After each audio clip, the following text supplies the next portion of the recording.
Hello, and welcome to today's episode of Gavels and Gowns. This is a Williams Mullen Education Law podcast where we explore topics that are important to leaders of institutions of primary, secondary, and higher education. I'm one of your co-hosts. My name is Micah Schwartz.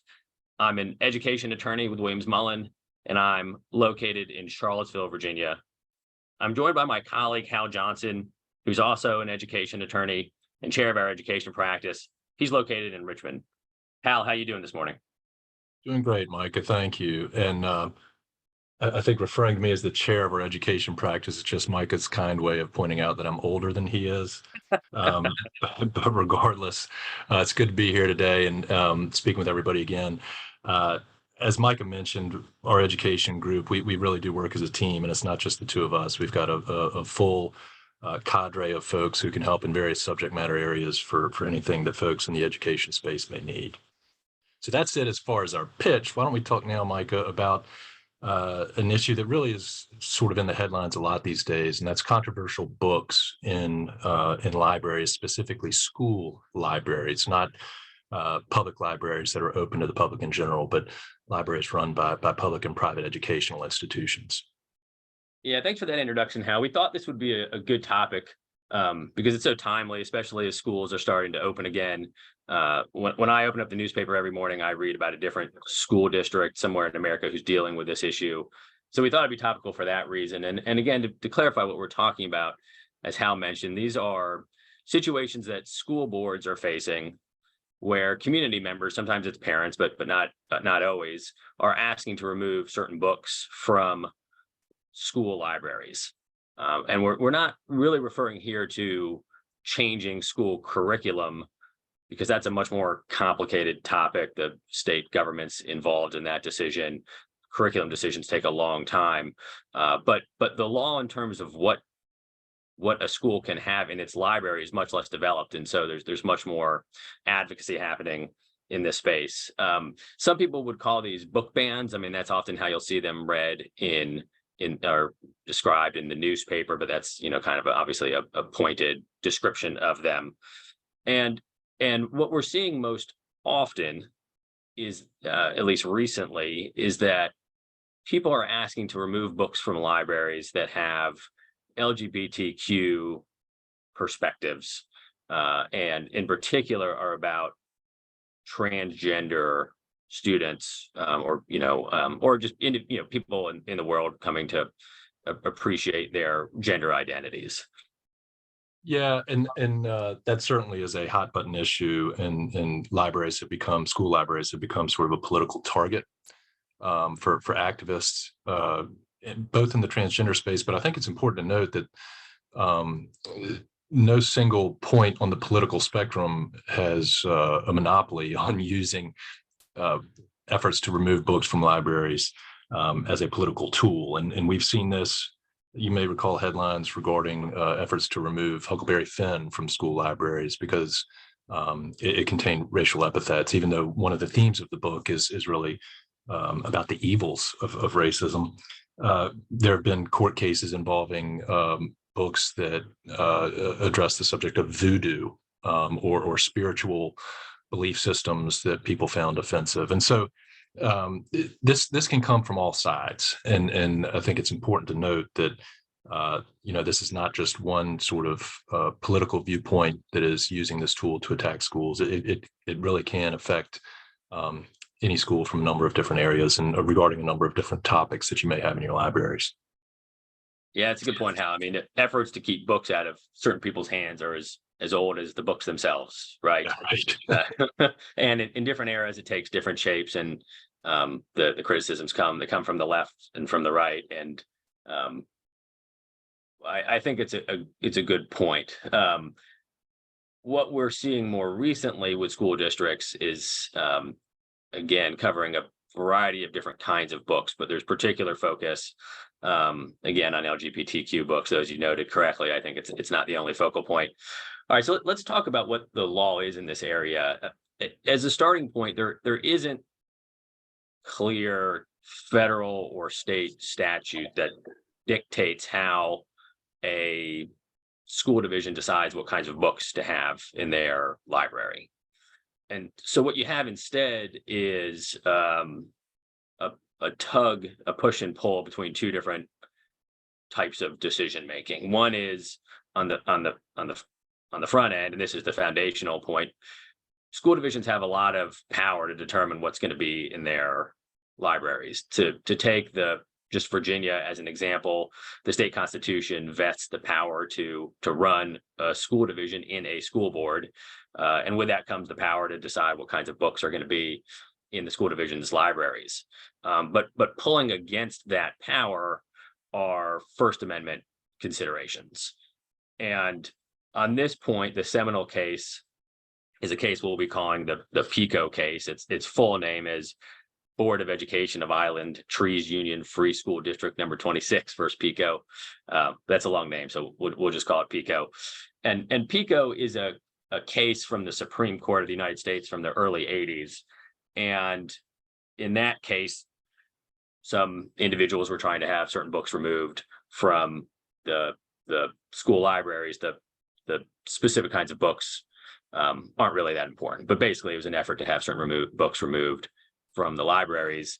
And what the Supreme Court said there is, again, foundationally, school boards have the power to decide what's going to be in their libraries.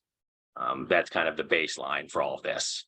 But that there are First Amendment implications coming from at least two places. One, authors, and I should note here, when you see kind of book removal issues in public libraries or even in private libraries, like say Barnes and Noble, the First Amendment challenges there are more often coming from authors.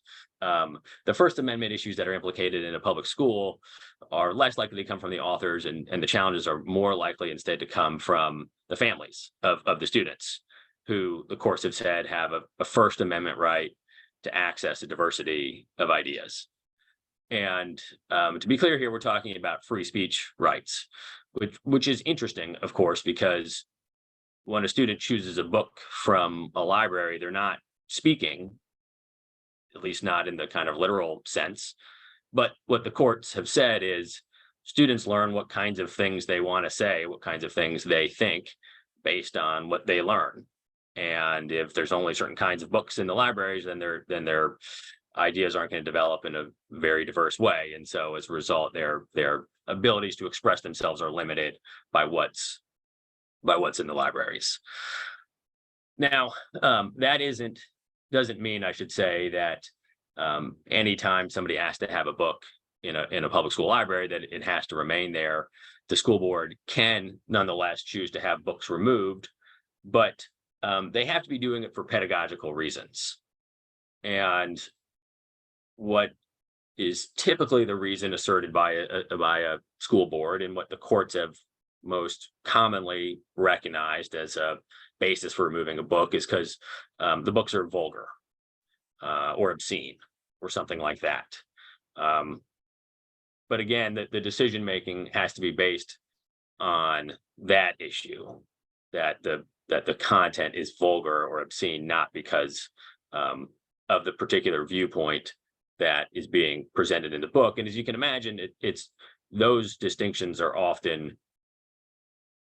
subtle, because if the book is about, let's say, sexual orientation or gender identity, or it features a character who is exploring their sexual orientation or their gender identity, then whether the reason for removing the book is based on the topic, right, or the perspective, or instead because what is being depicted is graphic sex, is often kind of a subtle distinction. And as a result, these cases often come down to kind of how the decision makers express their reasons for doing what they're doing. So this is a case where legislative history, so to speak, ends up mattering a lot. What board members, what decision makers say ends up having a big impact on the cases. Yeah, and it strikes me that really it's such a difficult issue for courts to grapple with and to come up with any bright line rules. And I think, Mike, you just hit on it. The touchstone is that a decision to remove a book needs to be based on pedagogical concerns or curricular concerns, that a book simply is not appropriate for an educational purpose. However, I think it's very difficult for anybody to express how something might not be appropriate for an educational purpose without bleeding over into some form of cultural or even political bias against the viewpoints expressed in that book. I mean, the two things sort of go hand in hand at times. And I think Micah's point about the ability of a school board, and we'll touch on this here in a moment with some practical tips, but the ability of a school board to express itself as to why a certain book is inappropriate for inclusion in a library is vitally important. It can't just be because we don't like the content or we don't like the way the author says X, Y, or Z. You have to walk through some steps about sort of how it ties into an educational purpose or a pedagogical concern that the school board might have. And then to the point about vulgarity or obscenity, that is famously difficult to define in any legal terms. And you go back to the Potter Stewart quote of obscenity. He can't define it, but he knows it when he sees it. And that's in a Supreme Court justice saying that. So there's always going to be a very thorny issue in terms of identifying or defining what is obscene or vulgar. Well, Mike, I think that's about as good a summary of the law as we can provide in a short time period, because again, the law does remain very sort of unclear, or at least lacks any bright line rules for folks to follow. How do we translate this perhaps into some practical advice or tips for folks who are in this position? And one of the first things that comes to mind for me is that you have to think in terms of topics, not viewpoints. And this ties in with the pedagogical concerns. If it is important from a curricular perspective to have books regarding a certain topic in your library, then it is important to have various viewpoints about that topic included in your collection. And so, for instance, if you're going to have books about religious holidays around the world in a library for elementary students, you can't decide you're going to have books about Christmas, Hanukkah, Kwanzaa, but exclude Ramadan. You need to be inclusive in various viewpoints about a topic, as long as you think that topic itself as a larger topic is appropriate for inclusion in your collection. Yeah, I think that's a good way to describe it. And it's easier, I think. I think it was smart to start with the religion example, because that provides it's an easier kind of example. You can see how this gets very difficult once you start getting into the topic we started with, which is kind of coming of age and children, learning about their sexuality, figuring out their gender identity and their sexual orientation. Because some people will view exploring those issues itself to be vulgar, right, or offensive. And so I've come up with an example in my mind that I'm hoping will illustrate the point well. You can tell me if it does. Romeo and Juliet, for instance, is a common book to find in the library. Somebody's probably tried to remove it at some point, but I think it's probably still there. If somebody were to write a book that took the Romeo and Juliet story, but made the love story between Romeo and Mercutio, but the story was basically the same, and there weren't a lot of graphic descriptions of the sex between those two characters, then it would be subject to a First Amendment challenge, I think, if somebody tried to remove that book, because the topic, you might say, is romance, and the perspective is that it can grow between two men. On the other hand, if someone were to write that kind of book and include in it graphic sexual content between the two male characters, then I think a school board could remove that book based on the issue that it's vulgar, right, or obscene, or just contains content that's inappropriate for children. And that's not a viewpoint challenge. Again, the complaint there isn't that the sex is between two men. The issue there is that it's just too graphic, and that's not appropriate for children. So I think that's maybe a useful example. No, I think it is, and I think that highlights, Micah, that the content of specific books matters, and you have to look at each book individually. You can't just with a broad brush strike every book about a topic from your library, because they are different. And just because a book addresses homosexuality doesn't mean that it would be vulgar to a majority of folks. And so you need to look at the specific content of books when you're making this decision. And that kind of leads, I think, into a final point, and Mike had touched on this earlier, but process really matters. How a school board goes about making a decision, it needs to demonstrate that each book has been considered individually and thoroughly, hopefully by a committee of people, not just one or two individuals. And there needs to be a formal process laid out for addressing requests to remove a book from a library, how decisions of the board might be appealed, and having that formal process for a body of people, a group of people, to make these decisions based on their collective wisdom and the mores of the community. I think it ensures thoroughness in the decision-making process, and it also makes for a much more defensible decision if ever there were a legal challenge. Micah, any other tips before we're trying to keep this relatively brief for folks, but anything else you'd like to add for the good of the cause? Thanks, Hal. I think that's actually a good place to stop. So we'll call it a wrap with that. Thanks, Hal, for having this conversation with me. And thank you to our listeners for joining this episode. If you have questions about anything we talked about, please reach out to Hal or I.